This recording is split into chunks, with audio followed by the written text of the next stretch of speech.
এখন এই ভিডিওতে আমরা যে প্ল্যানটি দেখব এটি একটি অসাধারণ প্ল্যান।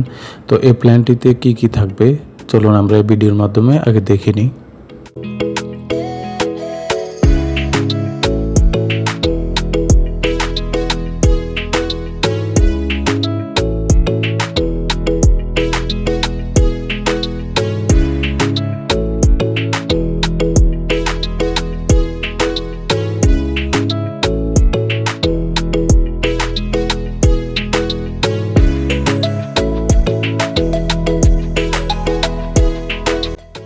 আপনারা তখন দেখতে পেলেন এই প্ল্যানটিতে আমরা কি কি রেখেছি।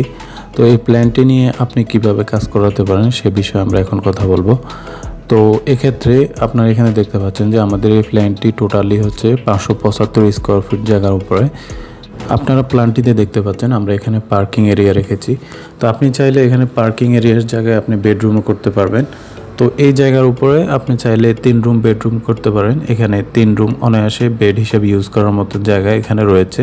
তো এক্ষেত্রে এখানে যে আমাদের যে প্ল্যানটি রয়েছে এটা টোটালি আমাদের 1 শতক থেকে সামান্য একটু বেশি জায়গা নিয়েছে। 1 শতক থেকে সামান্য একটু বেশি জায়গার মধ্যে আমাদের এই বাড়িটি হয়ে যাচ্ছে। তো এই প্ল্যানটির উপরে চাইলে অনায়াসে 3 বেড করা যায়, অথবা আপনি যদি আরও একটু জায়গা বেশি নিতে চান যেটা হচ্ছে 600 স্কোয়ার ফিট, 600 স্কোয়ার ফিটের উপরেও অনায়াসে 3 বেড সুন্দরভাবে করা যায়। এখানে যা যা রয়েছে সবই আপনি পাবেন। আমরা এখন বাজেটের বিষয় নিয়ে কথা বলি। এই বাড়িটি করতে কত টাকা লাগতে পারে বা এই ধরনের বাড়ি করতে কত টাকা খরচ আসতে পারে সে বিষয়ে আপনি যদি বিস্তারিত জানতে চান তাহলে আমাদেরকে কমেন্টে জানাতে পারেন, অথবা আমাদেরকে হোয়াটসঅ্যাপে নক দিতে পারেন। আমরা অবশ্যই আপনাকে বিস্তারিত জানাবো।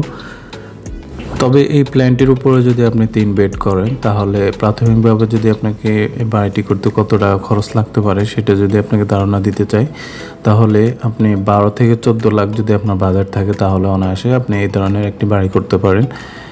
আর আপনি যদি এটা টিন শেড হিসেবে করেন, অর্থাৎ আমাদের এই প্ল্যানের উপরে অথবা এই ধরনের ডিজাইনের উপরে টিন শেড করেন তাহলে এখানে আপনার বাজেটটি আরও কম হলেও হয়ে যাবে। তো ভিডিওটি যদি ভালো লাগে থাকে অবশ্যই আমাদের ভিডিওটিতে লাইক করবেন।